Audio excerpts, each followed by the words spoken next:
Sport 221, welcome back to the best sport channel dal leen ak jàmm.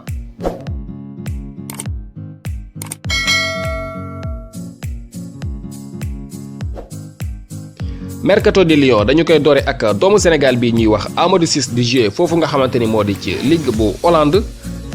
wax nañu dina signé ak club bi nga xamante ne moo di Amiens nekk foofu ci championnat bu France. Amiens nag dañu wàcc li nga xamante ne moo di Ligue 2 bu France. ci kaw loolu ñu ngi ut ay renforts ngir yokk dëgëral équipe bi ngir mën a égaat déwén ci li nga xamante ne moo di première division bi.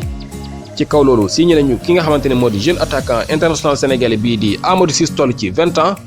moom nag mu ngi nekkoon ci club bu ñuy wax Fortuna Sittard nekk ci Eredivisie bu Hollande. ren ji wax nañu ne joué na lu toll ci 22 match dugal 6 bi ak 4 passes décisives. moom Amadou Ciss njëg gi bu ñu koy xayma ci li nga xamante ne moom la waa Amiens war a fay mu ngi toll ci 1,5 million d'euros muy benn million ak genn wàll. Amadou Ciss dina signé li nga xamante ne moo di contrat wu 4 ans ak club bii di Amiens bu Moussa Konaté.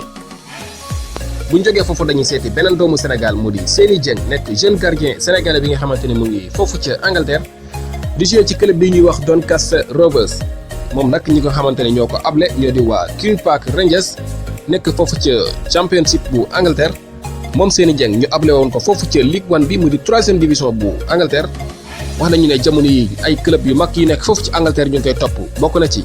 Birmingham City nekk ci championship bi, Norwich City ak ñii di waa Burnley nekk ci English Premier League bi. moom Seny Dieng wax nañu ne contrat am ak ñii di waa QPR war na dem ba 2021 des na benn at ci li nga xamante ne moo di contrat am. ki nga xamante ne moo di entraîneur bu Doncaster Rovers wax na ne ki nga xamante ne moo di Seny Dieng mérité na ngir jouer ci club bu gën a mag ndax performance yu baax yi nga xamante ne wane na ko ren muy jeune gardien bi nga xamante ne ku xereñ la toll ci 25 ans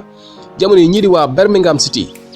Norwich City ak ñii di waa Burnley ñu ngi dox ci dossier ki nga xamante ne moo di jeune gardien bii di Seny Dieng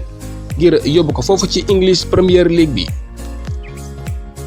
bu ñu jógee foofu dañuy jàll ci transfert yi ba tey seeti beneen doomu Sénégal mu di Younous Sankharé nekk milieu terrain international sénégalais bi nga xamante ne mu ngi évolué foofu ci Girondins de Bordeaux nekk ca France.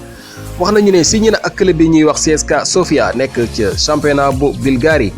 moom Younous Sankharé nga xamante ne ñu ngi ko formé foofu ci France ak club bi di Paris Saint-Germain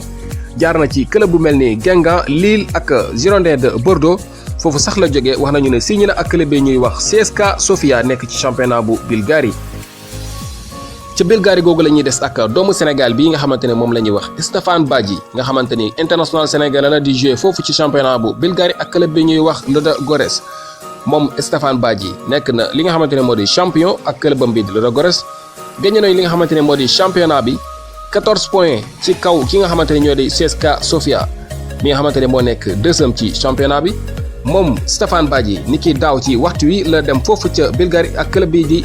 Ludogorets ñuy joué ci li nga xamante ne moo di Europa League yi ren ji saison bu métti la ñu am waaye nag dañu mujjee toog ci Europa League bi ci loxo yi ñi nga xamante ñoo di waa Inter de Milan ñoo leen éliminé ci 16e de finale yi.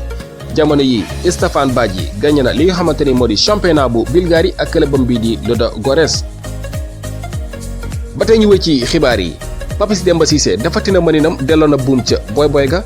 dugaliti na beneen bii ci championnat yu turc léegi am na lu toll ci 17 bi moom Papis Demba Cissé. gannaaw hat-trick bi nga xamante ne amaloon na ko ci semaine bii nga xamante ni mu ngi ko amaloon ci demi-finale coupe de Turquie Papis Demba Cissé dugalaat na beneen bal ci match bi nga xamante ne doxoon na digganteem ak Pape Alioune Ndiaye mu di match bi nga xamante ne ci championnat bi la ñii di Trabzonspor bu Pape Alioune Ndiaye ak Antalya Sport bu Papis Demba Cissé 2 buts partout la jeexee ki nga xamante ne moo di Papis Demba Cissé buteur la ci jongante yooyu la moo am léegi lu toll ci 17 bi moom Papis Demba Cissé di international sénégalais di jouer foofu ci championnat yu turc. keneen ki nga xamante ne buteur la foofu ca Turquie moo di international sénégalais bii di Mame Baba Thiam dugalaat na beneen bal gannaaw doublé bi nga xamante ne amaloon na ko ci match bee ñu wan ginnaaw muy wane ne rek sénégalais ñu ngi wane seen bopp foofu ci championnat yu turc. Mame Baba Thiam ak clubam bi di Kasim Pasa gagné nañu seen match bi ba léegi sax ñoo nekk leader ci championnat bu turc. Mame Baba Thiam dugalaat na beneen bal gannaaw doublé bi mu amaloon mu am léegi lu toll ci juróom-ñeent bal ci championnat bu turc ak clubam bi di Kasim Pasa.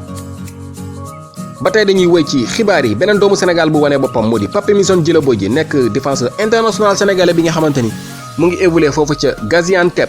ci championnat bu turc moom itam buteur la ci match bi nga xamante ne doxoon na seen diggante ak ñii di waa Galatasaray 3 buts partout la match bi jeexee ñii di waa Gaziantep ak Galatasaray Papémisson Djilobodji buteur la ci match boobule